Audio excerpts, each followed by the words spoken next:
pag sinasabing SK, is alam mo yun, may negative connotation na parang yun daw yung the breeding ground of the future crocodiles. Sabi nila, baby crocs. Baby crocs pa daw yung mga tawag. If you dig deeper on the issues, bakit nga ba? We need to ask the question first. Bakit nga ba hindi nakaka-implement yung mga SKs? No? Saan ba ito nagsisimula? No? Meron kasi akong point of view din doon na tinatawag nilang breeding ground. Kasi din, yung kabataan, hansap ka lang yan. Yes. Kung ano yung nakikita niya sa taas, Depende sa environment niya. na yun ang nai-emulate mo.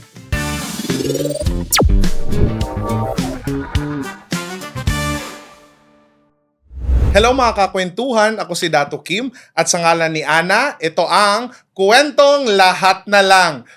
Ana, hindi ako sanay na wala ka, Ana. Ba't mo sa akin ginagawa ito? Ayan mga kakwentuhan na, hindi kami naging consistent last week kasi wala naman si Ana kaya pagbintangan natin siya. Kasalanan po ni Ana, joke lang. Ate Ana, we miss you. Ayan po. So, ngayon po, may bago tayong episode at makakasama natin, one of the few people that I look up to, although he's younger than me, ayan, sasabihin ko na he's younger than me. And isa sa matagal na namin tong gustong i-guest dito sa Kwentong Lahat na Lang. And alam niyo yun, now the universe has conspired. Did I say it right? Am I wrong? Correct grammar ba yung sinabi ko? The universe conspired para lang makasama natin siya. Actually, kahapon lang kami nag-usap na, dito ka pala sa Manila.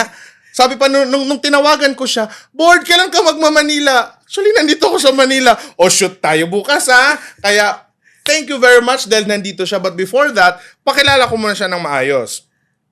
Our guest for today is a former SK president of the province of Lanao del Sur with the capacity as a provincial board member from 2018 to 2023. And as my memory, if my memory serves me well, he is the longest running ex-officio member of the provincial board of members of Lanao del Sur as SK president. He also became head of the Lanao Youth Development Office and now running as a member of the parliament representing the youth sector of the Bangsamoro Autonomous Region in Muslim Mindanao. Ladies and gentlemen, my uncle. Although he's younger than me, he's my uncle kasi pinsan siya ng nanay ko. Board member Honorable Jeff Adyong. Hi, Jeff! Hello po Kuya Kim. Assalamualaikum. Waalaikumsalam. Assalamualaikum po sa lahat ng ating mga nakikinig ngayon. Nakaka-pressure naman yung introduction mo para akong nasa meeting de avance o i-resource person ba ako ngayon? Alam mo, kasi we have, hindi naman sa pagmamalaki, we have viewers all over the world. Oh, di ba? So, tawag dito, syempre, I want this episode to be special kasi nga, tawag dito, kidding aside, Jeff, I've been wanting you to be a guest dito sa Kwentong Lahat na Lang. Kasi alam mo, you're one of the youth, Moro youth that I really look up to. And I want them to know your story and to hear their story, of course, from your point of view as Jeff. And then, of course, me na nakasama ka since high school. Kaya, hindi ko na patatagalin pa. So, di ba, I mentioned na you were the longest running. Bakit? Paano nangyari yun? Well, basically, lahat naman ng naging kabatch ko, siguro sa SK, yung lahat ng mga naging barangay SK, mula 2018 na elections, we all served until 2023 dahil ilang beses din kasing na-postpone yung barangay and SK elections. So since you are holding, although provincial board member ka, as a capacity of provincial board member, kasi di ba, SK, kwentuhan mo nga ako, just to, for the, tawag dito, awareness of our viewers, you are elected first as SK sa barangay. di Yes. ba? Oo. I was elected in Barangay Polo, Ditsaan, Ramain. And so, then, Municipality of Ditsaan, Ramain. This is in 1st District of Lanao del Sur. Yes, Okay. Oo. And then, mula barangay, ako ay tumakbo bilang SK President sa Municipal Federation. Level. Yes. And that is what we call the Sangguniang Kabataan, Pambayang Federasyon. No? So automatically, yung president ng municipal level automatically becomes a councilor. So, councilor ka? Yes. Okay. Municipal councilor. And then, within 2 weeks, later on, I also ran as SK president in the Okay. provincial level. Oh. Kaya nung tumakbo ako kaya nung nanalo tayo bilang president ng Sangguniang Kabataan Ng buong probinsya. Yes, ng buong probinsya. Automatically natanggal na tayo sa munisipyo. Pero SK pa din tayo sa barangay, no? In other words, marami tayong naging role. Barangay SK sa barangay level and member pa din ng Sangguniang Barangay representing the youth. Then pangalawa, tayo ay legislator bilang provincial board member. And then pangatlo, tayo rin ay kumakatawan sa mga SKs bilang kanilang president. So we try to negotiate and address yung mga issues ng mga issues and concerns ng ating mga SKs together with other agencies na kailangan mag-address ng mga issues nila. Okay, so let me get this straight. So you're holding 3 capacities? Yes, and idadagdag ko pa, hindi ko So pa nabanggit. so when you were elected as SK president muna in a municipal level, walang parang papalit muna as SK Automatic Barangay? pinalitan na ako ng nung first kagawad mo? Ay hindi, sa barangay level SK pa din ako Hold mo pa rin na posisyon? Yes, kasi you Okay. cannot proceed to the federation. So dapat hold mo pa rin yun na kasi yun yung posisyon. representation mo. Okay. But Yes. when you were elected in The provincial level. provincial level, yung municipal level mo, may Yung vice president natin so automatically siya, succeeds it. So siya yung parang naging member ng ex-officio ng Sangguniang Bayan. Yes, oo. And then ikaw on the provincial level. Yes.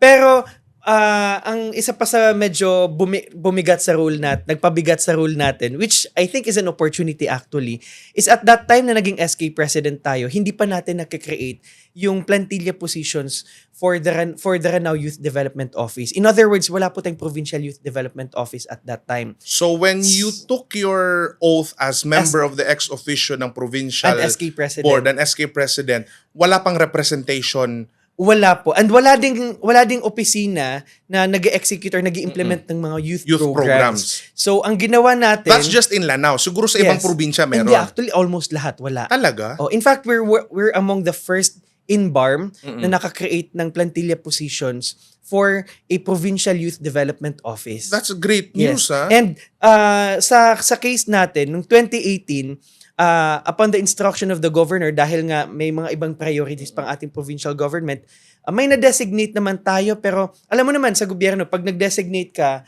alam mo yung dinadesignate mo, sometimes may mabibigat din siyang role. No? So, Totoo. ginawa natin, we were tasked by the governor na parang de facto, na tulungan ang Ranao Youth Development Office ng governor's office na mag-implement ng iba't ibang programs, projects and activities para sa mga kabataan in Lanao del Sur.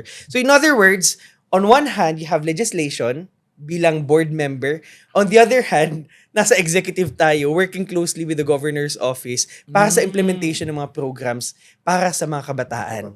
Yes. You know, ang galing, no, kasi tag dito, you know, guys, I've known Jeff since he was High school. well to start, we grew up naman together sa family, no, pero mas nakilala ko si Jeff during high school. But before I touch on our tawag dito, on how we began our the nostalgia journey behind that. Yes, no. So, balikan ko lang. So, going back doon sa capacity mo as board member, when you took your role nung time na yon, saka mo palang na-develop yung Ranao Development Office, tama?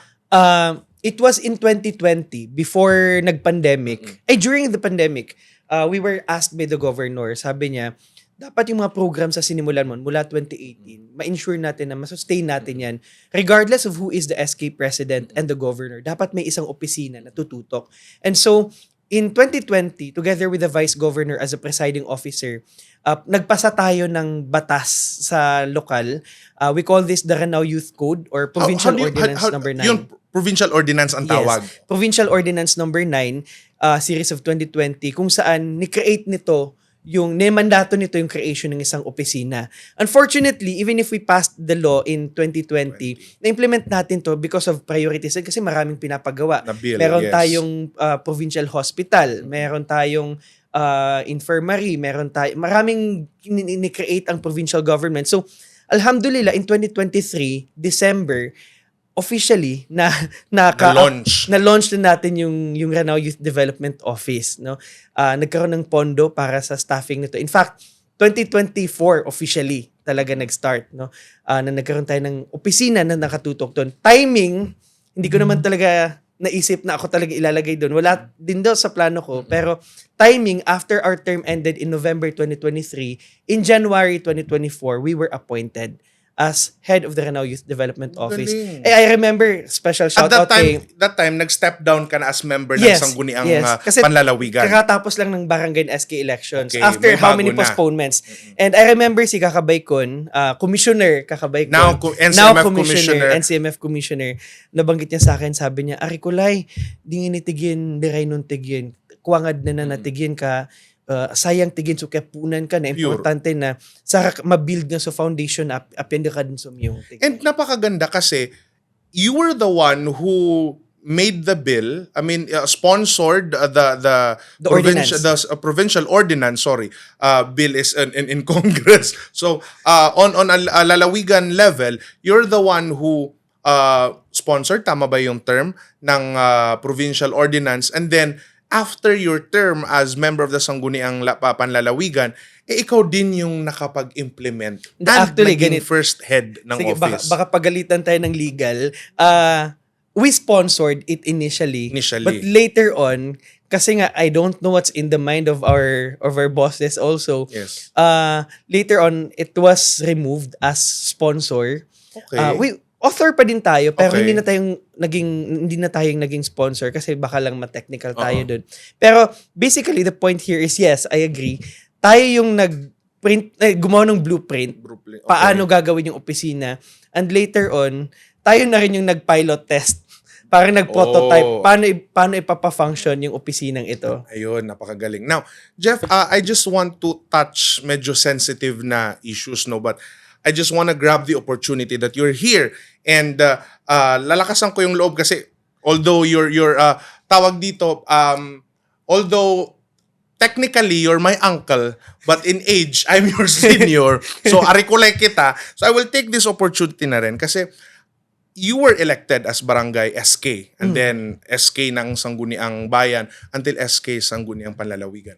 Now, how do you feel right now na pag sinasabing SK is alam mo yun, may negative Yes. connotation na parang yun daw yung breeding ground ng mga soon to be, sorry for the term, this is the term being used by Yes, our yes, netizens, na the breeding ground of the future crocodiles. Sabi nila, baby crocs. Baby crocs pa daw yung mga tawag kasi nga paulit-ulit lang yung mga programa or parang karamihan naman kasi to be honest Jeff no na many has served in many barangay. How many barangays ba in the Philippines? Thousands, right? So In Lanao del Sur alone, we have more than 1,000 barangays. in Lanao del Sur Yes. alone, We have the most number of barangays in the Bangsamoro region. Bangsamoro, see? So tawag dito yun nga no yung the negative image and the negative connotation na ito yung breeding ground ng mga baby crocs.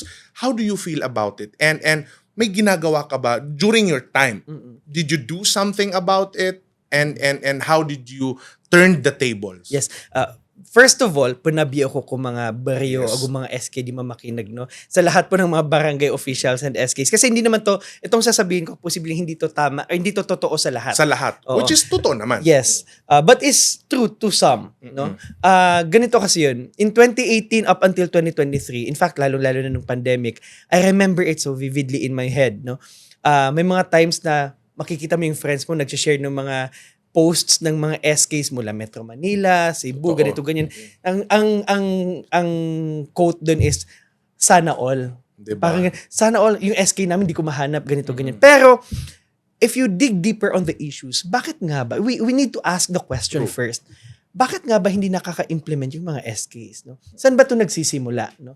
Ano ba yung mga factors kaya nasasabi nating hindi functional yung SK? Well, una, nung 2018 po hanggang 2023, hindi po to totoo sa lahat. Pero for some, may mga SKs po na talagang walang access sa kanilang 10% youth development funds. And this is not isolated in Lanao del Sur. This is cross-cutting, in the Philippines, lalong-lalo na sa Bangsamoro region, maraming SKs yung hindi naka-access ng kanilang 10%. The law promised us financial independence, no? May autonomy yung SK. fiscal autonomy may fiscal dapat. autonomy dapat yung SK over their 10% youth development funds From the entire budget of the barangay. Yes, from the entire budget of the So barangay. let's say for example, kung and separate account. separate account dapat. Yes. So let's say kung may 10 million ang barangay a month, dapat may 1 million doon ang SK. Yes. Let's be realistic. Let's say 250,000 Oo. in a month. Sorry in kasi dito barangay. sa Manila ganun yung mga budget ng barangay eh. Sa Oo. 250,000 to 500,000. Let's say 250,000. Then pinakamababa. So, yung SK supposedly dapat meron itong 25,000. Pero clarification din, hindi ito sweldo ni SK, no? Oo. Yung iba naman kasi nag-assert sinasabing, yung 10% yung 10% sweldo ng anak ni ko, SK. o yung 10% ng anak ko, board, hindi niya nakukuha, i-report sana namin sa iyo, i-report sana namin sa DLG. Kina-clarify din natin sa kanila na itong 10% na ito, hindi po ito Hindi sa sweldo inyo. ng anak mo.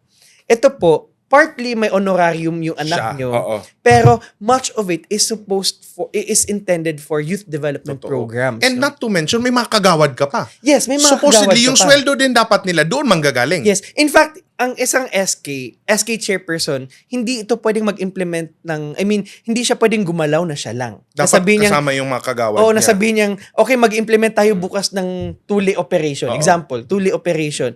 Siya lang nag-decide. Ang tanong, nasa plano ba yan? May resolution ba mula sa mga kagawad? So kung dapat ang barangay gumagawa ng resolution, dapat pati ang SK may resolution din Yes, sila. yes. They have resolutions intended to identify para saan ba yung pondo ng SK sa barangay level. And supposedly, ito, compare natin na tayo galing tayo sa mga youth organizations.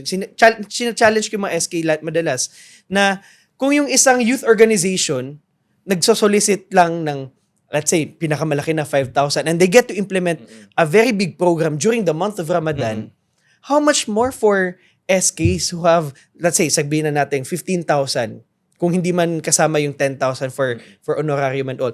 10,000 to 15,000. Ang laki nun for a tutorial activity. Lalo na ngayon na sobrang baba ng reading comprehension ng mga tao. Kabataan natin. Lalo mga kabataan.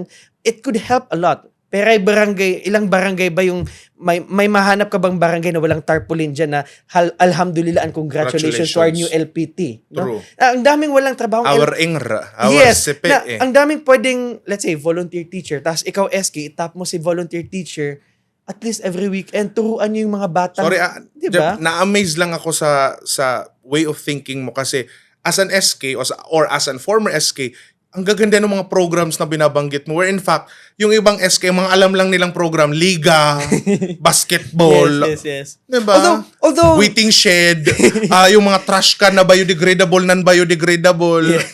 Diba? Pero, in fairness naman din, may mga, for example, paliga din na we cannot discount or discredit yung... Kailangan pa din kailangan siya. pa rin Pero yun. yun nga, sinasabi natin na hindi lang yun yung pwedeng gawin. Marami Exactly. pang pwedeng gawin. And balikan ko yung question mo kanina na anong comment natin dun. We're sad kasi unfortunately, hindi rin lahat ng SK, Yun nga, may access. again, may access. For many reasons, no? Alam na natin kung anong mga maraming rason kung bakit hindi na to na-access. Pero basically, yun yung isa sa mga issue. And alhamdulillah, bago tayo bumaba sa posisyon bilang SK President, in 2023, isa sa mga last things we did is we ensured na we had a meeting with the MILG. We made sure na hindi pipirma daw, hindi i-recognize ng MILG yung kanilang mga barangay na nanalo kung hindi sila magse-separate ng account for their respective SKs. Alhamdulillah ngayon. Isa ba yun sa mga programang na ikaw yung nagsimula? Hindi ko ayoko namang sabihin ako lang kasi I think it's a collegial effort together with other agencies, no? Kasama natin si COA, si MILG especially, si Land When we Bank, say MILG, this Ministry is of Local and Ministry of Local Governments in kasi the po like po, Bangsamoro. so it's DILG for DILG Bangsamoro. for Bangsamoro. Kasi nga po again for the knowledge of our viewing public, Bangsamoro is an autonomous region in Muslim Mindanao here in the Philippines, which comprises of how many provinces now? Currently, we have 5. That's Maguindano del Sur, Maguindano del Norte, Basilan, Tawi-Tawi, and Lanao del Sur. Plus, SGA. What's SGA? Special Geographic Areas. Ito yung mga nagbumoto ng plebiscite? Yes, na Is wala Balui silang part mother. of BARM? Sulu is no longer No, part sorry, of... Balui. Abalo is not part of Bangsamoro. Are there any municipalities in Lanao del Norte na part ng Wala BARM? po. Wala. Wala. So ano yung mga SGA na yun? Yung SGA, nasa North Cotabato sila mainly. Oh. Yung mga areas dyan. Sila yung bumoto sa Cotabato plebiscite. areas. Yes. They voted yes. Pero voted itong mga yes. ito, barangays ito. O not municipalities. Not municipality. So may chance na yung municipality nila hindi member ng BARM but their barangay is a member of BARM. Yes. Kaya ngayon merong Oo. ina-arrange pa diyan sa Okay. pero correct niyo lang po ako if I'm mistaken ha dun sa mga nababanggit natin dito. Pero kaya po nagkaroon ng special na administrator for SGA na para siyang tumatayong hindi naman siya mayor, hindi naman siya governor, pero parang may some level of authority. Authority. May ganun pala. Well, that's a good thing to know. Now, tawag dito, nakakalungkot lang, no? Kasi kung titingnan mo, board, kanina, you corrected me, no? Kasi I mentioned 10 million na budget ng barangay. Kasi we're talking of Metro Manila. Metro Manila. May isang barangay po dito na 1 billion kada taon yung yung budget nila. So can you imagine if a barangay has 1 billion for a year, then yung SK may 100 million sa isang taon, Ay, sa isang isang taon, taon, 'di ba? yes. So nakakalungkot lang na when you want it to be a reality or you want it to sound as a real thing for us sa Bangsamoro, you said 250. Ganon kaliit yung mga budget. That's the average na budget ng barangay. yes, monthly na 250. How do you 250 to 550. I don't know if we can find a 600 there. Paano I don't know pero how does the barangay live with that kind of budget where here in Manila, alam mo when you go to their barangay parang munisipyo. Minsan nga parang city.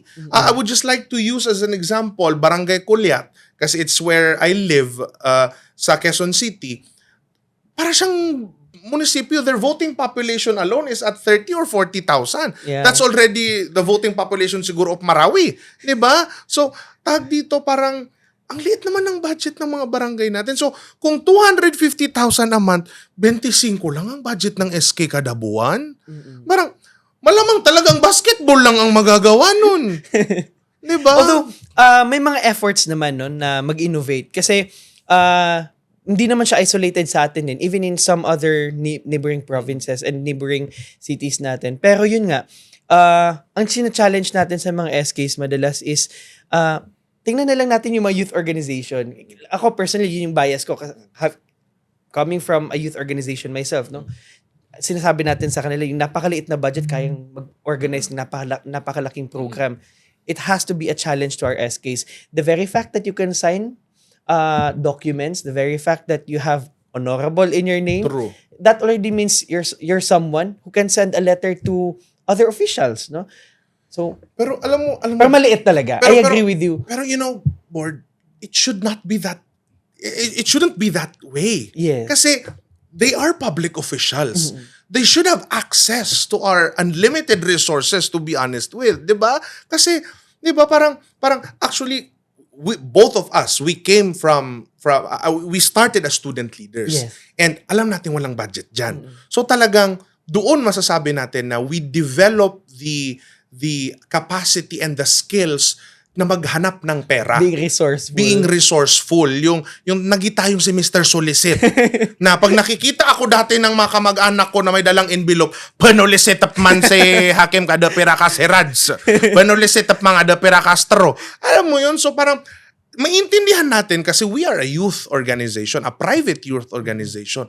But for a government branch, tapos magsusulisit pa. Parang nakakaawa.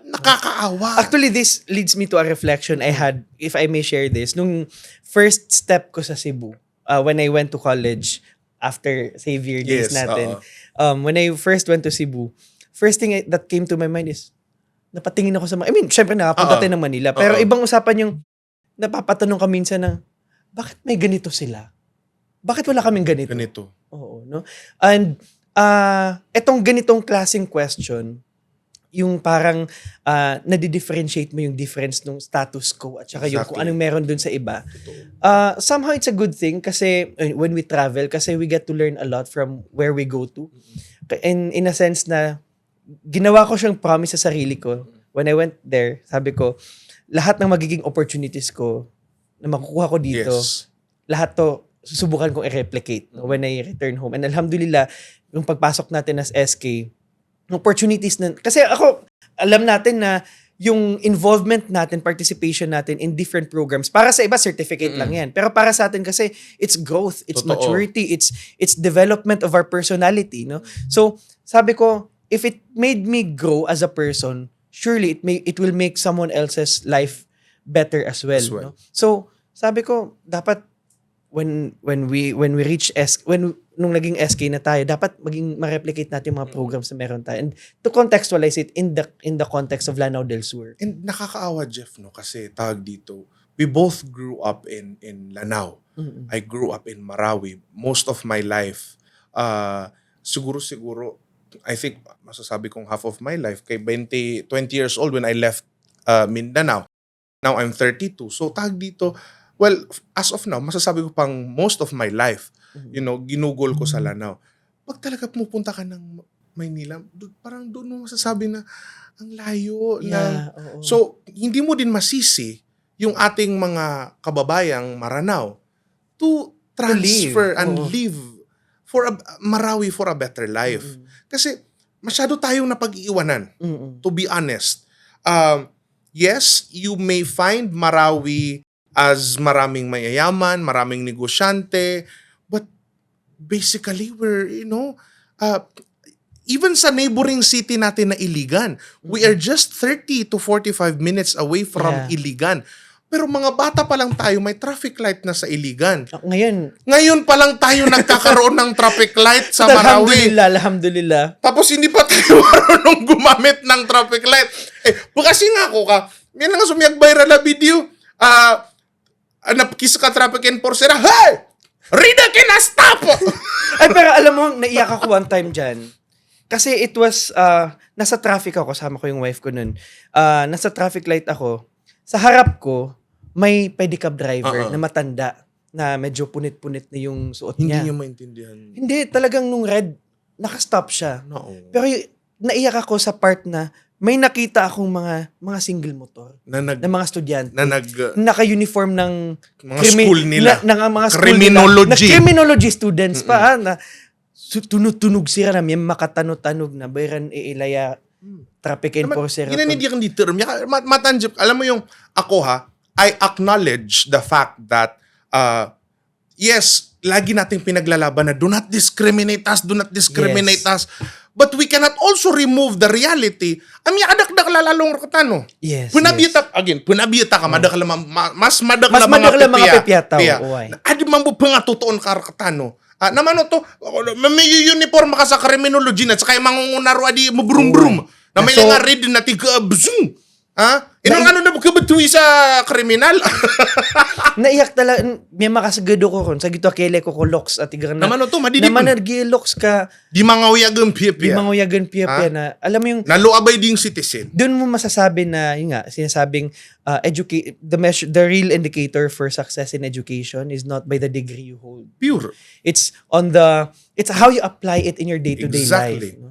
So tigiran ako, gumiraduita ko malawdi. Mm-mm. Gumiraduita magna, gumiraduita suma. Na udinian may apply.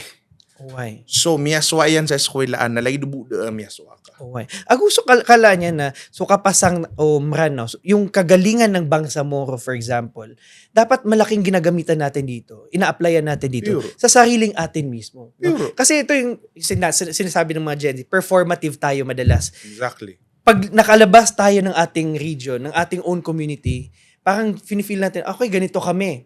Pero pag pinapakita mo yung best version of yourselves, Na makabaling ka. pero pag uwi mo, parang anong nangyari? No? Ano to? Oo. Diba? Parang yun lang yung nakakasad na part na ginakuan man muna, we have to look ourselves in the mirror. Yeah. Oo. Mama na miya kapasapasang tanoy naman titigiran na kateo. Example, miya kapasapasang tanoy katorosa. Naman nga gobyerno ka, mubahar kami, kukuan kami. Nele nga kamapitan na, pugulog sa basura sa kakarnas ka niya. At tigin na, debusen ko kilupasan, alam mo yung saan ka. Direct na Naman, lang kuhan na. benar ko si ngay nilibad sa ngay maloro na kawawatanan. Namura na hulog-rubo. Yes. Na mapasan na pa, isundi ka ko mayor, ang ta kakaryo, di pagukita na igo. Natsakaboy na ang biruan na palabay dun sa basura. Anto na to, Tama. we claim to be the Islamic city of Marawi. Mm-mm. But are we Islamic? Number one ay pungdor katan na cleanliness. Yes. Ugid na, man, sorong ka mga, kadakla na marana na mga lumpisul daw walay. Yes. Makaliw ka na, dirang kilay so, tabi-tabu man no, tabi-tabu ka. Madakal mambuam, mas madakal so lumpio. Pero, still, di ba? So, Ito yung sinasabi na, interruptin ko Kim, no? Ito yung sinasabi natin madalas din sa mga kabataan na paman na, good ni uman gawin na may paskasan. Mata. O di nga may pikay sabutan ko mga padka inukasan di may pas na debu kasi buso basura. It's the concept of bridging leadership Pure. framework, no? May ownership ka sa problema pero dapat yung mga surrounding people people around you should also have co-ownership on the problem. Pure. Likewise, good ni kapasango dato, kahit gaano pa kagaling, kahit sino siguro ilagay nating mayor, governor, chief minister, o presidente ng Pilipinas, kung wala ring efforts na manggagaling sa ating mga sarili, wala ring mangyayari.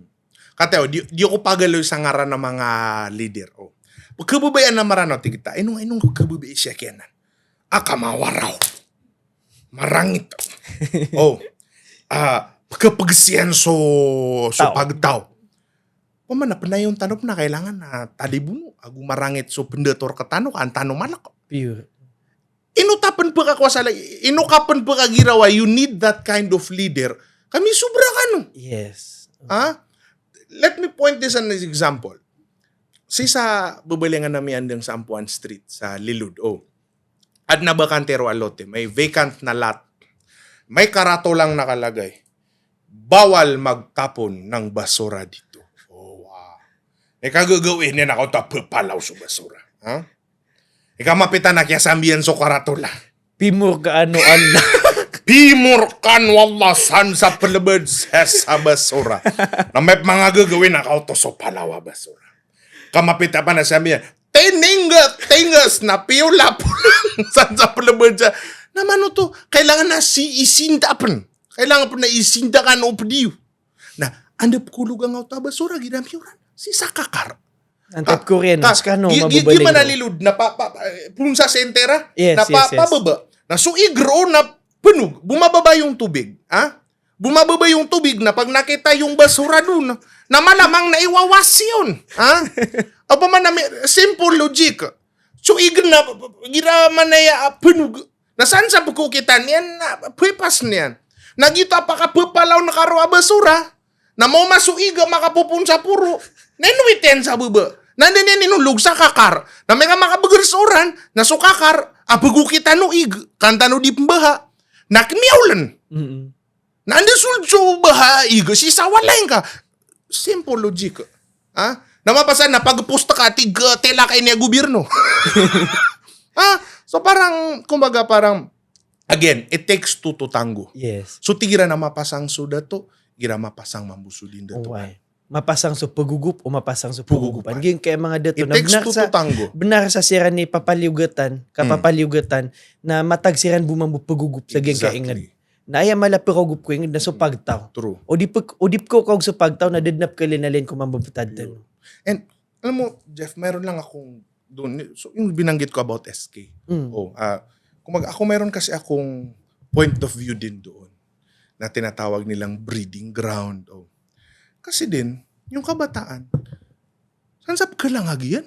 Yes. Kung ano yung nakikita niya sa taas, Depende sa environment niya. na yun ang na-emulate niya. Yeah. It takes a village to raise a child. True. Na whatever a child sees in his village, yun yung Miyuntod si SK. Miyuntod si SK. Namailin yan si Barrio. Ama pasangi ka pa mulwak. Namakuntod sa kanya, may kaskanyan mamupan ni Barrio.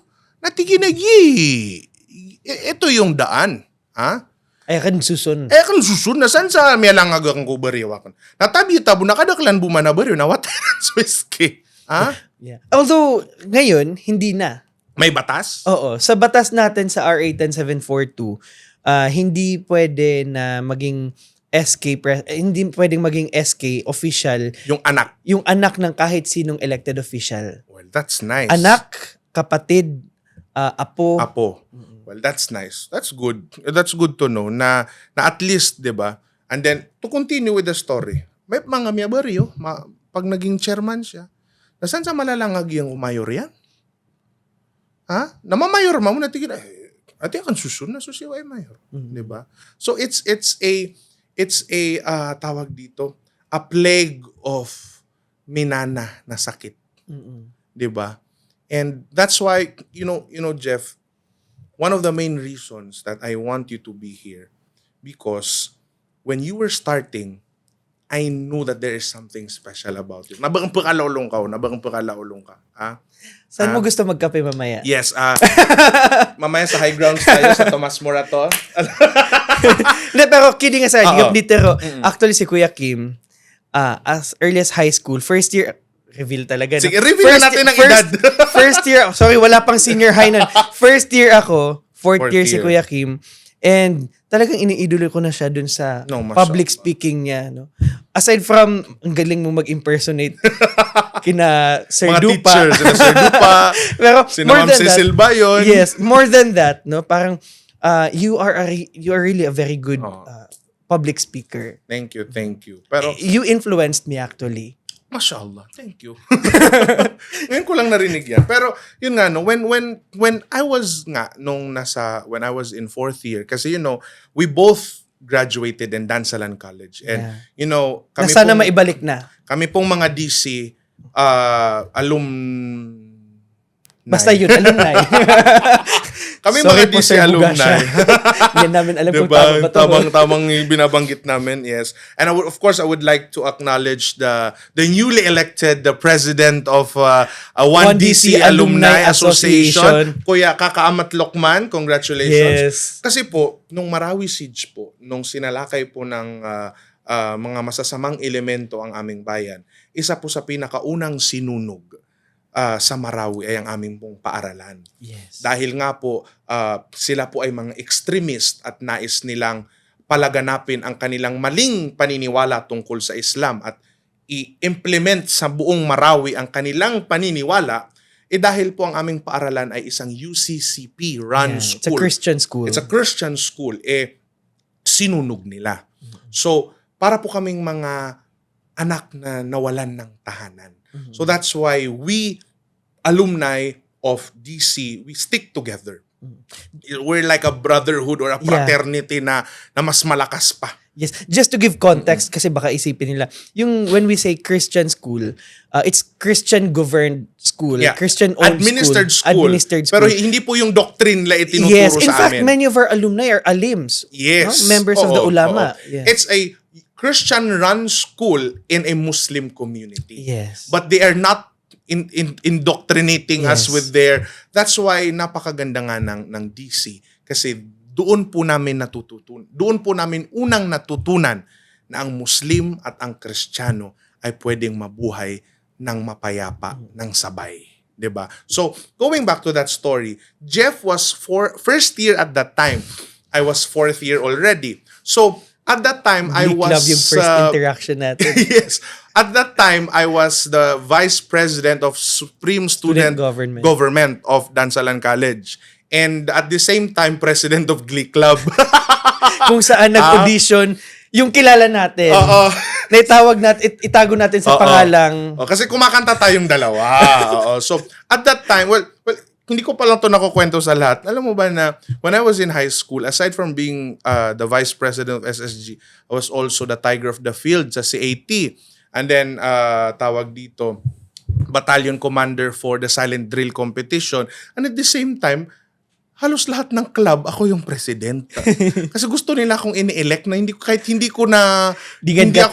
acknowledgement to, recognition or topo. Oo. Tapos sa flag ceremony, bilang i-announce yung magong set of officers, inukuro ka president. So anyways, of course, DC is something that I hold close in my heart kasi I studied there since Kinder 1. Yeah. Talagang loyalty awardee ako. DC was not just a second home, but a home for me. Kasi we spend most of our time Yeah, in our DC. parents would always say, sakad miyaling sa DC. Why? Kasi imagine mo, 5 a.m. na pugawatan sa walay. Alas 5 na umaalis na kami ng Wag, bahay. alas 6 na pag flag ceremony Alas 6 na namalit ka na pakapumarang ka. Pakapumurot nga sa basura. na 5 p.m. na homeroom. Homeroom. Na inaabot pa tayo Alas 6 to 6. Oh, why? 12 6 to 6. hours. Plus weekends na practice. Practice kami na Friday. Naditan ka tanong, practice sa Pira gusto. Explain ko lang, sa amin po sa Marawi, since we are a Muslim city, Islamic city, ang weekends po namin is Saturday. Ang weekends po namin is Friday and Saturday.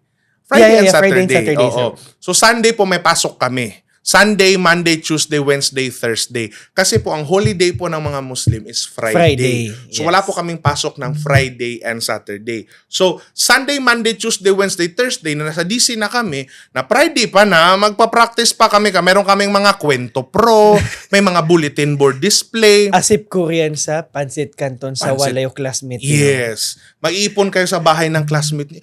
Napakasimple ng buhay, Jeff, no? Oo, wala pang mga milk tea nun. Wala pa. Marawi, wala pang Heaven Road. Dup na panik sa Heaven ka, supsuro na psilbij. Ang masasuwayan na, umanisa na pag-meet a Friday, kapipita. Exactly. Na, di makamasok groupmates ka. Anditasong. Nabupan ka. Buwan ni Jeff na, yes, may cellphone na po nung time namin. Grabe naman. Pero wala pang- baka questionin niya pagiging youth sector representative ko. Pero wala pa pong Facebook. Wala pa pong Ay, may Messenger. Facebook na kami. High Meron school. na. Pero hindi pa uso si Messenger. Wala pa. Oo. May pocket wifi na. Oo, pero wala pa mga GC, hindi pa GC Wala pang generation GC. nung time GM na yun. pa nun. Group message. na magsisend ng isang Send text. to all. Send to all kasi may only text na nung time Oo, na may yun. only text. So, only 20. Pag magpa-practice tayo, doon tayo pumupunta sa yung classmate natin na may malaking bahay. May malaking bahay. Ha? Tapos, masaya na tayo na kada isa na magdadala ng tagi-isang pansit canton Oo. at isang litro pack ng iced tea. Tapos iluluto yung pansit canton, tapos ititimpla yung maraming iced tea. Solve na tayong lahat. Tapos kung sino man yung host ng bahay, naskap man ni Datol sa bugas, may sobra. Nasa iyo na yung bahay. So, pati yung kanin, idamay mo na. Tapos minsan sa hapon, syempre morning mag-meet kayo. Hapon, after lunch, manapibitiran nyo na, ito na yung bentayan tano. Oo, kasi... Tapos matataba pa yung mga TV nun. Oo. Tapos saka DVD. DVD. Wala pa tayong Asip po Netflix. sa Baryonaga. Baryonaga. Sorry po, DVD. Oh, DVD. Diba? So Kinabot pa ba VCD? Sa Lakota time. oo. Elementary pa naman kami ng BCD. May DVD na po nung high school Oh, kami. collections. Collection. Yung isang CD pero maraming movie. Movies. Oo. So, tag dito parang, kumbaga, DC was a second home. Yeah. A home to us. Kasi, ilang oras ka lang ba nagsistay sa bahay mo, matutulog ka lang. So, imagine 12 hours a day nasa school po kami. Tapos, uwi lang kami ng bahay para matulog. Actually, minsan, looking back parang now as a parent myself, parang nakokonsensya ako at nangihinayang din. Minsan napapaisip ako, I would have wanted to spend more time at home at the same time. And kasi nga, kung titingnan mo, most of your time nasa labas.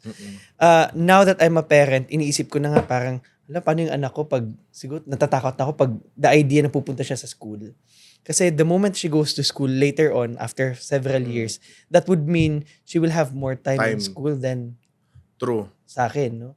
And, yun nga, parang manghihinayang tayo sa oras minsan. But you know what, Jeff? What I realized is that, my parents, alhamdulillah, my mom and my dad, my mom, may ina nila Rajun, may she rest in peace. My mom and dad, my mama and my papa, were never strict when it comes to tawag dito yung anong oras ka uuwi, ganyan. Kasi siguro na alam na nila siguro from mulat sa pool na hindi naman nabalalo nga wata era na yan. Nakalalalo nga na masaya na ako sa mga extracurricular activities ko sa school. Sabi ko nga sa kanila, hindi ko man kayo mapaakyat ng academic award. Papagurin ko kayo sa pagbalik-balik sa stage aking mga extracurricular Which you did award. during your graduation. And I did, 20 times silang umakyat sa stage sa dami ng extracurricular kong awards. So, tawag dito. Tayo talaga yung mga major in extracurriculars. So, kumaga parang thankful ako sa kanila na yung kanilang hindi naman ako pinabayaan. yung ganung way of parenting nila made me even closer to them. Kasi I felt their trust. I felt their trust and I hope I returned it it to them. Na even when I studied in Cagayan at the age of 16, I left Marawi and studied in Cagayan and lived there alone for 4 Yeah, I years. remember that. Nakadorm lang mag-isa. ako. Na I was 16 at that time kasi wala pa tayong senior high noon So talagang we start early nung mga panahon na yun. So doon ko na feel yung alam mo yun, yung trust na Yes. na binigay nila na nasabi ko na it made me closer to them. Yes. Kasi nga Tama. doon sa trust na binigay nila. So I hope na yung mga anak din natin na when we give that kind of parenting to them, sana ma-feel din nila. Yes. Na sana ibalik din nila sa atin yung trust na ibigay. But I cannot also blame the new parents right now kasi nung time natin, sobrang liit lang ng Community distraction. natin. Pati yung So, community natin parang napakaliit. At saka, tawag dito, walang social media. Hindi kagaya ngayon na napakadali nang ma-impluwensyahan ng mga bata. In fact, speaking of digital influence, isa din yun sa fear natin ngayon kasi kung dating kinatatakutan natin physical na mga abuse, ngayon there's online exploitation and it's everywhere, di ba? With what's happening nga, sinasabi ng iba, yung mga recent shootings in schools, which is primarily influenced by exploitation online. Online. No? It's not about the gaming, pero yung mga nakakausap nila. may nakakausap, yes. And there are people who are exploiting. True. No? Kasi alam nilang mga bata yung kalaro nila. Yes, oo. Kasi I don't know if you've watched this, yung parang mom na vinlog niya yung anak niya na binibigyan ng yung playmate niya sa, I don't know if it's Roblox. I think Roblox. Na binibigyan siya ng mga tasks. And yung task na binibigay sa kanya is not online. Hindi doon sa game, but in real life. Na, did you do this? Did you do that? Kasi doon sa Roblox, may mga tasks din sila. Yes, So parang ang ginawa nung nakakausap niya, sige, let's make this real. Yung task mo, gagawin mo outside. Yes. So, yun yung nakakatakot sa part na rin na kaya hindi ko rin masisi yung mga parents ngayon na paranoid. Kasi noon dati, alam ng parents natin na pag lumabas tayo ng bahay, ang kausap lang natin is kung sino yung nandyan sa labas. Yes. Kasi yung phone natin, text lang naman yun. At sino bang ka-text natin? Mga kaklase lang din naman natin. Ngayon, you can reach even A in stranger. Europe. Yes. From other side, from In the other Africa. part of the world. Diba? Na magkaiba yung values that we share, 'di ba? So talagang dangerous yung world ngayon kaya tawag dito, I would like to acknowledge then and applaud our new parents Yes. now, yung mga batang parents na in this generation na kung paano ninyo tinitake itong challenge na ito. So, tigiran na di ka makapugun ka makapugiman Yes. ka. You cannot judge new parents based on how they treat their children kasi hindi mo pwede Totoo, i-compare. hindi mo no? talaga ma-compare. But, yung sinasabi nga, pinaka-importante lang naman, general rule is, sabi mo nga, we need to be vigilant with the people surrounding our children. And at the same time, dapat nandun pa din yung sabi mo nga, trust. No? Trust. Kasi yung trust and confidence na binibigay natin sa ating mga anak, yun yung magpapanalo sa kanila sa mga Exactly. pangarap nila sa buhay. Yun nga yung sinasabi natin, I think naririnig na natin sa mga graduation rites, na the very first people to believe in their children has to be the parents. Exactly. And also, sinasabi din natin sa ating mga sarili na we should also be the first person to believe in ourselves and the other people. So, eto paano? Like, ngayon, itong mga parents ngayon na talagang, yun nga, ang hirap sabihin na nung kami ganito, nung kami ganyan. No. Kasi nung time natin, Jeff, ilan lang ang may sasakyan. Yes. Oh. Iman to na lang unawatan natin truck. Okay. Ha? Nakata, we're now starting it also. Tayo na din, actually, Oo. nakikita na natin yung comparison. Comparison, Magkakaiba diba? talaga eh. Na before, during our time, ang iligan for us is very far. Why? I-miss you nga. Mag-issue ka na. Kaya munta ka. Why? Sumong sa Barrio Paypay? Oh, dati na kung nakatira ka sa downtown, sa Bangulo downtown. Na Maka sa miss yun na. mag-issue ka ng iron so pero sina ka mawaraw. Makasan pumakaw ma. Makasan pumakauma, di ba? Much more pag mag-iligan ka. Ngayon, umaabot na ng Davao yung mga bata. Oo. Kasi uma-attend ng mga kung ano-anong mga car show, mga tawag dito kung ano-ano. Pero walang masama doon na. If it's, Yeah, oo. Pero yung nagigets contrasting natin ba? yung Yes, contrasting it. comparing it to us. Yes. Oo. Minentalami, mga lagi na mga activities. Lagi din na, so tigiran na, dati, sabi mo nga, kanina parang sa atin, iced tea, juice. Juice, masaya na tayo. Oo. Ngayon, Gunin ipugudes wata na, analimalad ka. Limalad ka sa sawate na duote ka sa nga practice kami sa walay algebra. Anda babaling algebraanan. Sa sambu sa kuan sa kapurwan na kuan dise di pun ko umaji may epa. Na pugilay ka no. Man to ni pugudu sa wata na. Pag 3 days na si kami sa Davao kaad na fun run na 10 kilometers. Oh, di ba? Yun na yung pinapaalam ng mga bata. No? Tayo, fun run, tiga fun run. Palalagoy ka sana. Puni ka sa abang gulo na. Hindi, naalala ka sa issue. Kaya kayo naalala ko pa nung time na Girapugudas, na may ka first attempt na nakakaiyog eh. Napaka-text ka kumapad ka, di ko kaiyog eh. Baka masokis back. Rest back. Ano class president? So, pinakamapyaw ni... So, pinakamabait na iyapot Pinakamabait. nasubunta lalalaw na. Skano mga babay na iyakan. Aya po kudas na sumangabubay. Kaaya mga honor roll, aya mga kuwan. Umigi na ni first honorami. Gina ni class president kami. Na ano, alam mo na akong ginagamit dyan lagi. Siya kimi, wala nyo kaya bunta na mabait. At na ipo, uman nyo, mga may mag-overnight, at saka ni sungko parents na ante, sumamuso mga parents o mga batsak na asara pa di siya kim. Ano gisi ko ano wata kay ko ano. Ana, why? Di ba? Na nakakamiss yung ganong Ano yung minsan alas 6 ng gabi, 6 p.m. feeling mo sobrang late na no. Dati pa naman, di nga matoon sa wata ka na singabot mo sa mga computeran sa Marawi. Kami Minduta. Dati na sa amin na Battle Realms. Diba? Battle Realms. Diba? So In parang... fact, pati nga pag Facebook sa internet cafe ka pa pupunta. Kasi wala pang social media. Wala pang Samba. Samba. O di na Diba? sa Asraf. Mata ano na. So di ko counter na sipsung sa padiyan. Yung mga counteran doon, di ba? So parang very, very different. So that's why I applaud you and other parents na makabagong parents na ang dami nating pinag-usapan ngayon. Di ba? Ganyan kaya nga kwentong lahat na lang eh. Now, let me start it naman sa let's go back. Let's go back. So, 'di ba nga, yun nga, balikan ko lang sa DC no na when I was 4th year, isa ka sa mga nakita ko na alam mo yung to pass the baton with, 'di ba? And I was not wrong. 'Di ba? When I moved to Cagayan de Oro, you started your student leadership career in DC.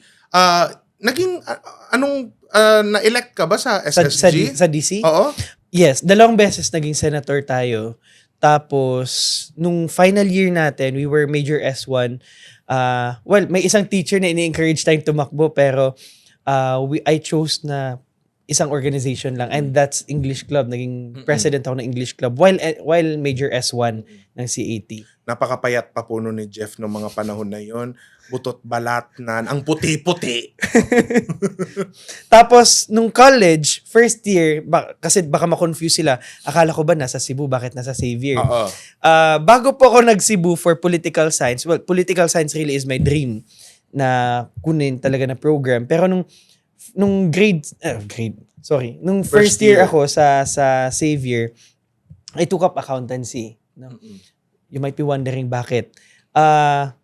Igira man so tigira na ad na board exam mo program Korso. ka na tigira na. That time kasi kailangan na focus. Oo, that time kasi makita mo sa Marawi lahat.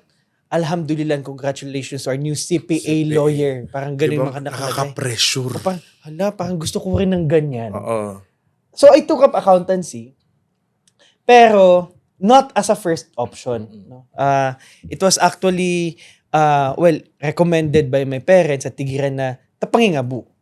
Try mo lang, kahit isang step. Hindi ka kababay na, shift ka. Okay, kategid ni Keto ko ni Umiyago Siabi.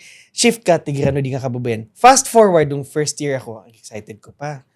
Alam mo ba, nag-tutor pa ako ng other BA students. Sino-tutor ko sila ng basic accounting. O di ba, ang kapal ng mukha ko. Wow. Sa part na ako yung naghanap ng tutor no, tapos ikaw yung nag-tutor. Nag-tutor pa ako. Tapos, fast forward, umabot na ako sa point na feeling ko hindi ito yung gusto ko.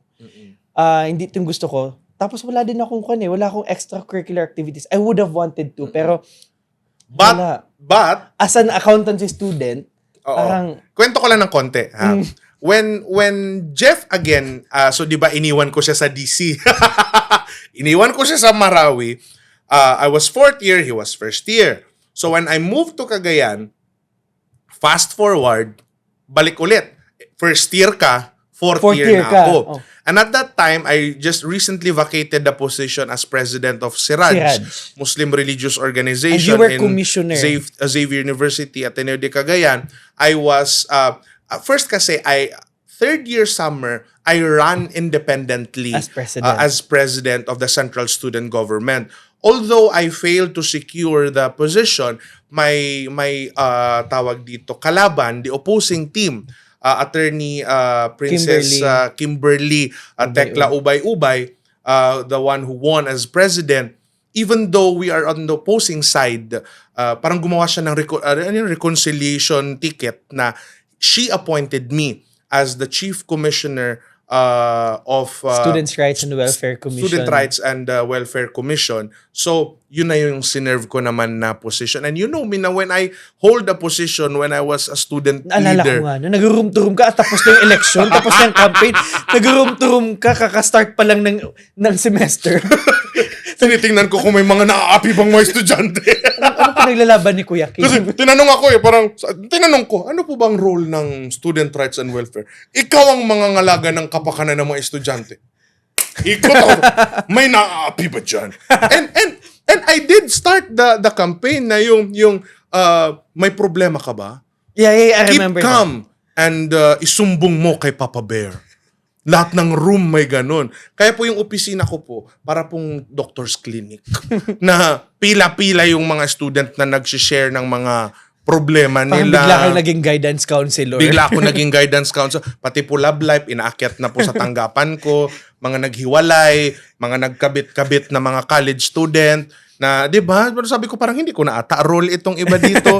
So, when I found out that Jeff also went to Xavier at that time, I was so happy kasi sabi ko, yes, meron na naman akong papasahan ng mantel. Alam mo yun, na I want someone ulit na, kasi alam mo yun, we are a minority in Xavier. Mm-mm. So I want us to be properly recognized. And alhamdulillah, until now, the Muslim student community of Xavier University Very well is recognized. very well recognized sa mga sumunod na mga naging Muslim student leader sa ating campus. And I would like to congratulate, hindi ko man kayo maisa-isa dahil hindi ko kayo kilala lahat, but congratulations and thank you very much. So, when I found out that you entered school, I remember dinala mo ko sa Pateran.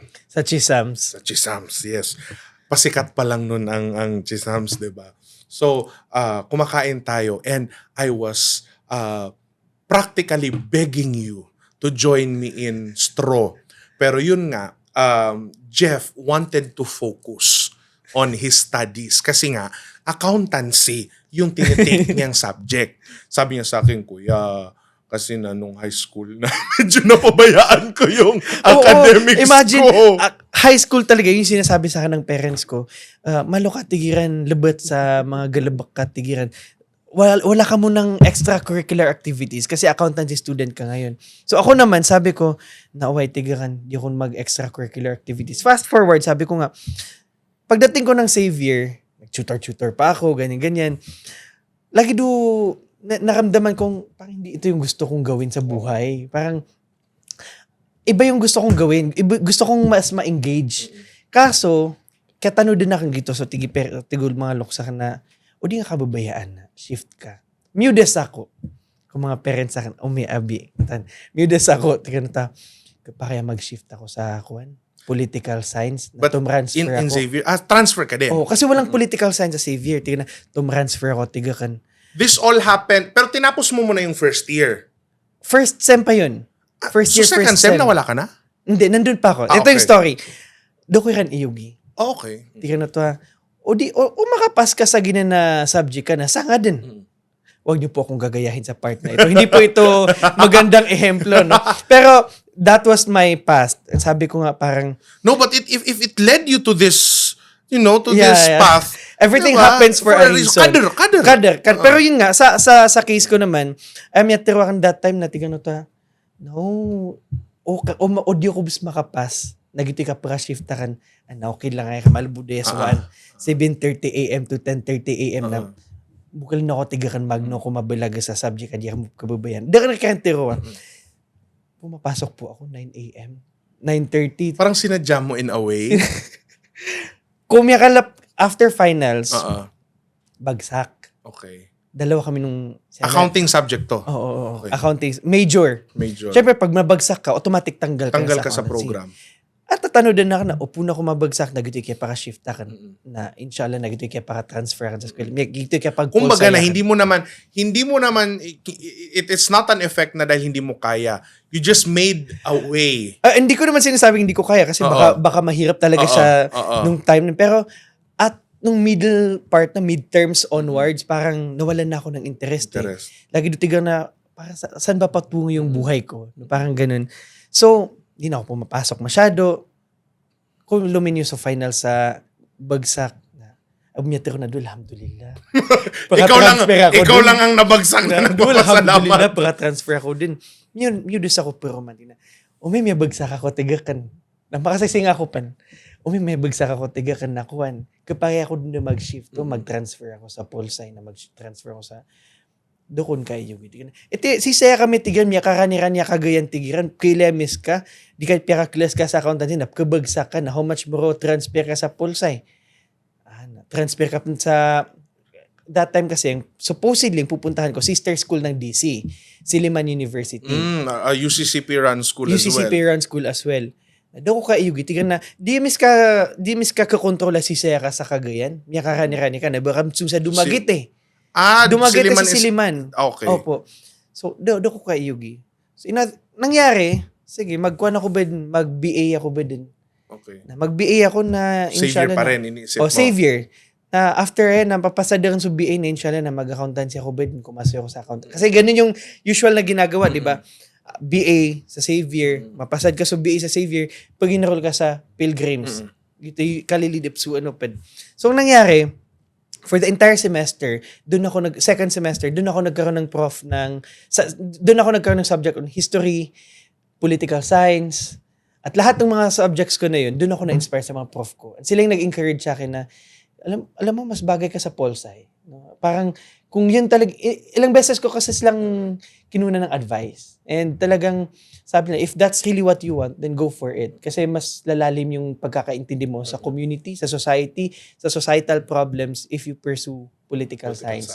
Well, becoming a lawyer, CPA lawyer, that's good. But understanding the real problems in the society as a political science graduate, that might be another thing. Lahat naman ng field, importante at mahalaga. Pero depende yan sa kung anong gusto calling mo at anong gusto mo. So, the entire semester, inayos ko yung grades ko, lahat ng compliments at sinasabi ng mga prof ko, favorite subjects ko, ni-record ko. Sorry po, hindi ko yun wala pong consent yun. Ni-record ko. Pinarinig ko sa parents ko. Tingnan na, naman nga, mismo sa mga prof ka na, gusto nila. Tigiran na, bagayara kang kunakuha na. Iyugi ako yun. Naino ka, paka-transfer ako nyo sa, that time, after second semester, University of San Carlos yung target. So, in Cebu. In Cebu. Ipalipat nyo na lang ako sa USC na inshallah, baka hindi ako magsali ng mga student organizations kung yan yung concern nyo. Tapos, I will graduate with flying colors. Mashallah. Yun yung sinabi ko. Yun yung promise mo. Yun yung promise ko. na babawasan mo yung extracurricular? Babawasan yung extracurricular. Pagdating ko ng Cebu, introduction pa lang ng mga students, tapos di ba yung ORSEM sa XU, dun din may ganun. After, in the first week, nirecruit na ako to run for an office. Sa department namin sa political science. Minsan, alam mo, ewan ko bakit. minsan, yun na yung tumatawag sa atin. Hindi natin gusto. Bigla kong, pero, pwede ka ba namin kunin, tumakbo bilang counselor in the department, in the Carolinian Political Science Society. Ako naman, sabi ko, sige, pag-aaralan, pag-iisipan ko, kasi, kung good yan. Siyempre, nag-promise ako sa parents ko, na, wala, nung pinaalam ko, Sinabihan lang ako na, sige, ikaw bahala. Basta yung sinabi mo na hindi ka babawasan mo yung extracurricular. Sige po, ito lang po yung extracurricular ko, inshallah. Fast forward, after college, wala na. Yung buong college journey ko, puro yata extracurricular activities. Kaya nung sinabi ng parents ko, tinatanong ako, sana yung flying colors mo, no, pinaramis mo nung college, no, upon graduation. I showed them the certificate. Sabi ko, ayan, puro colorful certificates, di ba?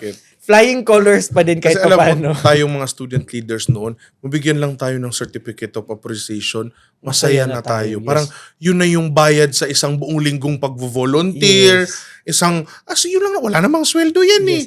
In fact, Diba? yung kinuwento ko nga kanina na parang inspiration ko, bawat certificate na nakikita ko na nakukuha ko, pinapromise ko sa sarili ko, pag uwi ko talaga gagamitin ko lahat ng natutunan ko dito. Kumbaga, ito yung sinasabi natin sa mga kabataan din, mga youth leaders na whenever we participate in different programs, projects, activities, leadership trainings, we do it for a purpose. Yeah. Kasi hindi lahat ng kabataan. Hindi siya compliant. Yes. Hindi siya, kumbaga parang, ako lang to, pang-credentials. Kasi kung titingnan mo, hindi lahat ng kabataan nabigyan ng opportunities. Totoo. And the very fact that you're one among the thousands, you're one among the millions, means you have that responsibility to share that opportunity to Parang, others. yun yung difference when you were in college and you're already working. No? Kasi yung iba, when you were in college, kaya ka pa sumama sa seminar na yan or sa workshop na yan because you really want it. Yes. Unlike sa opisina, minsan sumasali ka lang kasi compliance, Compliance, required. yes. Diba? So, amazing. Pero kwento ko lang. Going back sa Xavier, di ba nga, I was practically begging you to join me in STRO. I even offered him, actually not offered, without his knowledge, I appointed him as the Secretary General of Student Rights and Welfare. And I even let President Kimberly Ubay-Ubay sign that off. Yes. And then, later on, nag-resign ka. Pero alam mo, walang nasayang dun. Yeah, which is Kasi, nagamit mo din siya. When I went to Cebu, after being a counselor for the Carolinian Political Science Society, naging counselor tayo in the entire university for Supreme Student Council, top counselor. And among the things we fought for was the students' rights and welfare. No? Nagkaroon tayo ng Magna Carta din dun sa Cebu, together with our party, Tingog Carolinian Party at that time, and other parties, yung Stand at SPP. Lahat ng yun, no? Parang alam mo yun, nagbuklod-buklod, no? In fact, pati yung naging volunteer po kasi ako sa Siraj. Wala akong position sa Siraj. But I was actively volunteering for Siraj under the administration of si Kuya Sai. President Sai Makabalang. Si Kuya Sai. May immediate successor. Yes. And because of that experience, sobra akong na-inspired that when I went to Cebu, we organized the Federation of Muslim Students Association. Mashallah. Organized na siya before, pero in 2008 and even the years before. Pero at the time when we got there, wala na siya. So ni-reorganize natin siya. Fast forward, kalauna naging Cebu Muslim Students Association. I think that is also the reason why we were also appointed as commissioner to the Cebu City Anti-Discrimination Commission. Dahil nakita tayo ng city government in our efforts in pushing for reforms and policy advocacy for anti-discrimination for the benefit of Muslim communities. And in fact, we were actively campaigning for the Bangsamoro Basic Law. Alam ko, medyo maingay yung BBL that time. In Bangsamoro, in Metro Manila. People are not expecting Visayas area to talk about these issues. Pero at that time, we staged the first ever rally in support for the Bangsamoro Basic Law after the Mama Sapano incident happened. Like, right after Mama Sapano, with all the hate messages we received and saw online, I think you remember it also. Yeah, of course. Talagang we braved together with the Muslim communities, and we're not talking about students lang. Yeah. Talagang gito yung first kaya paraswakan tiro sa Maranao publicly. Kasi adnas yung namin sa mga masjid sa Cebu. Sa Mactan, dun sa Mandaue, sa Talisay City, sa Cebu City. Yung pinuntahan talaga natin yung mga masjid just to invite people to join us in the peaceful rally in support of the Bangsamoro Basic Law noong 2015. That's after Mama Sapano incident. Sobrang yung sinasabi nga natin parang what we have now in the Bangsamoro we give credits to the people in the peace table. You have there the MLF, you have there the Mujahidins, but at the same time we also have the civil society organizations who supported the peace advocates across the country who pushed that their legislators vote for yes in BBL, no, or BOL later on. And nandyan din yung mga local government units na talagang tumulong behind the scenes And for other religious sectors other religious who sectors. believed in us as well. Yes, I remember sa mga rallies, usually peace rallies in support for BBL, nasa frontline lagi yung mga sisters. Yes. Yeah, especially here in Metro Manila, no? Mga sisters, mga priests, really supporting the pastor. I'm sure during your time in Cebu, you also, kumbaga, actively participated in interfaith Yes. communities. In fact, during the Marawi siege, for the first time, we spoke at the, alam mo yung mga Santo, yung cathedral ng Cebu kung saan doon sila Santo Niño Church, no? Doon sila nagkukuhan pag sinulog. At that time, after Marawi siege, we were able to speak there. And we were able to offer Muslim prayer, Islamic prayer, verses, no, of the Quran read there doon sa Santo Niño dahil doon sa interfaith efforts natin. And in fact, yung mismong donation drive na ginagawa natin is housed in the building of the Cebu Archbishop. Diba? Sila yung nag-house, doon, alam mo ba, doon na ako tumira for a month. Nung June 2017, the entire month I was in that Cebu Caritas na building together with our volunteers kasi doon natin ginagather yung lahat ng donations, and most of the people who supported us during the Marawi siege from Cebu, talagang from media, from business sector, from especially talaga religious sector. And sa Cebu, idagdag ko lang, doon mo nakilala yung dalawang tita ko, yung Radi sisters. Yes. Yes. Diba? Yes. Oo. Sila yung mga naging mga kasama kong officers sa organization. Oo. Shout out mo naman sila. Ayan, yes. hello. Hi, Sohaina and Emma. Yes. At Kaka Ems. Bali, parang kung gaano ko sila kalapit, ganun same sa'yo. Second cousin sila ni Mama, second cousin din kayo ni Mama. Okay. Sila, second ko lang yun nalaman. Second cousin sila ni Mama sa tawag dito. Second cousin sila ni Mama sa Sumali side. So bali their dad, Uncle Nasib Pakasurgonulutal, Uncle Nasib Radi, and my grandmother are first cousins. Okay. So second cousin sila. Same with you. My grandfather and your father are first cousins, and si Mama at ikaw are second cousins. So, 'di ba, small world. Pero again, guys, ito yung sinasabi ko na why I really wanted Jeff to be here, kasi when you put to use your knowledge and expertise on good things, especially when you start early, makakatulong ka. Pwede kang tumulong. Kaya mong tumulong. Kasi ang daming pwedeng gawin. Especially us, Moros, we're branded differently. Yes. Kasi nga, ang tingin sa atin, terorista, tingin sa atin because yung tingin nila sa atin is they associate us with what they see in the media without knowing the real us. Thinking those that they see on social media or on mainstream media are the official representative of the entire population. 2 episodes ago, I was able to, nag-viral itong statement ko na tinanong ko sila na, ba't kayo galit na galit sa amin? Ano bang nagawa namin sa inyo? And there were 2, 3, or siguro let's say less than 10 na talagang tinamaan ako doon sa mga comments nila na akala mo kung sino, galit naman talaga yan sa Christian, galit naman talaga yan sa mga Katoliko. Parang hindi nyo alam yung story namin, hindi nyo alam yung how we, like, tayong dalawa, you started your youth development nga, active participation in civic society when you're already in Cebu. In a Catholic university. Same with you. Ako rin, in Cagayan de Oro, not just a Catholic, but also a Jesuit institution. Yes. Diba? And when I started the activities with interfaith community, I saw firsthand na we can work hand in hand. Yes. Sinabi ko nga na I may be a Muslim, I may be a Moro, but two of the mother and father figures in Xavier University that I really looked up to and took care of me and our interest as Muslim students in Xavier University are first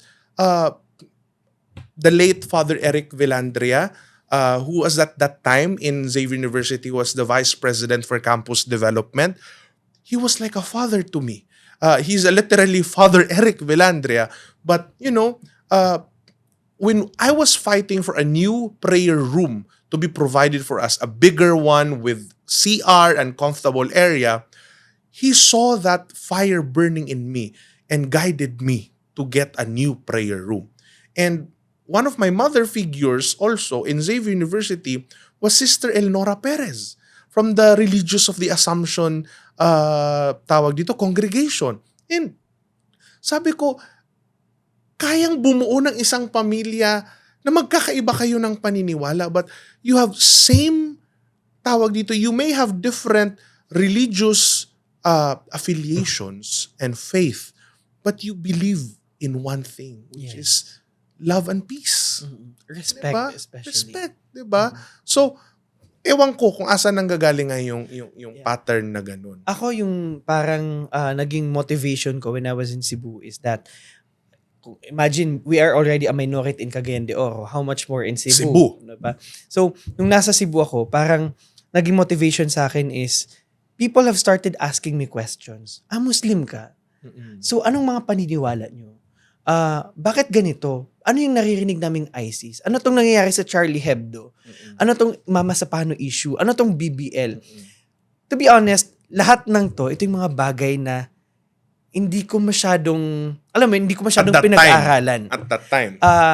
Growing up, parang akala nga natin, growing up in DC, parang wala namang problema sa bansa. Parang okay lang naman kami dito. Masaya naman kami sa Pancit Canton, etc. etc. Pero, nga, paglabas ko sa community, pagdating ko doon, parang sabi ko, parang hindi ako prepared to answer these questions, but I have to answer. True. I have to act like a real Muslim, like how a Muslim should be.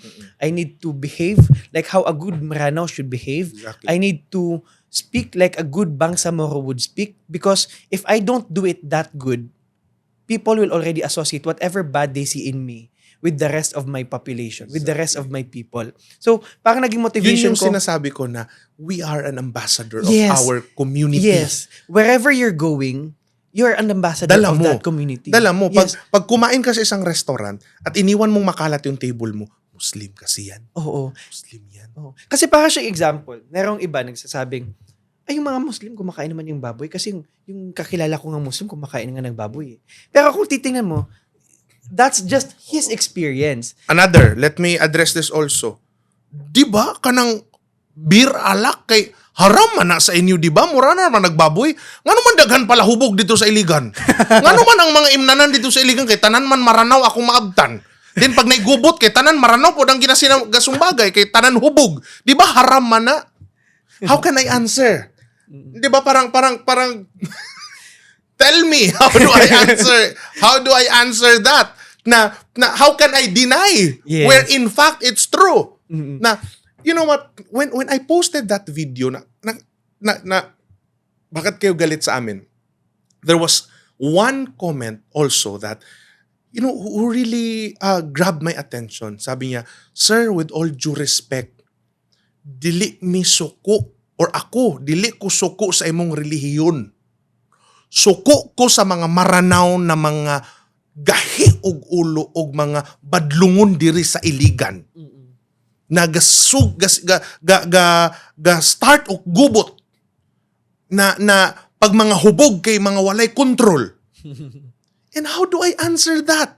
Because that is a valid reasoning. Yes, that's a valid reason. That's a valid reasoning. See, for those people who has been defending us for a very long time, in that one simple act, nay Muslim na hubog, Yeah. nay maranaw na hubog, na nagsugod nag-start og gubot diha sa Iligan, ha? To the point na dumating sa time na the chief of police in Iligan called us out na kamong mga maranaw na mga badlungon, ayaw ninyo dala ang inyong mga alimuot na mga batasan dire sa iligan, ibalik na dito sa inyo ha. Pero you know what, Kuya Kim, ako sa tingin ko, it's more than just labeling. I think, doon kasi nagkakaroon ng gap. I think nagkakaroon ng clash. Kasi kung titingnan mo, meron din namang mga non-Maranaos, non-Moros who get to, I mean, kahit sino siguro, kahit saang community ka pumunta, kahit saang tribo ka pumunta, meron at meron kang makikitang, alam mo yun, how do I say it? Parang, May good and bad. may good and bad. May good and bad. And the moment we label, para siya for example, in media, when people associate, isang Muslim, Pumatay. ng ganito. Pero, Pag sila. bakit kailangan i-mention yung Muslim? Di ba? We can just talk about ito isang lalaki pumatay ng ganito. Ganon din naman sa atin. I think, for example, Iligan, Cagayan de Oro, although, that's a valid reason yung sinabi mo nga, pati nga sa mga apartments, minsan na yung rental, sabi ka. Pero, those could be isolated cases. Kasi, may mga, these are not ingrained in the culture.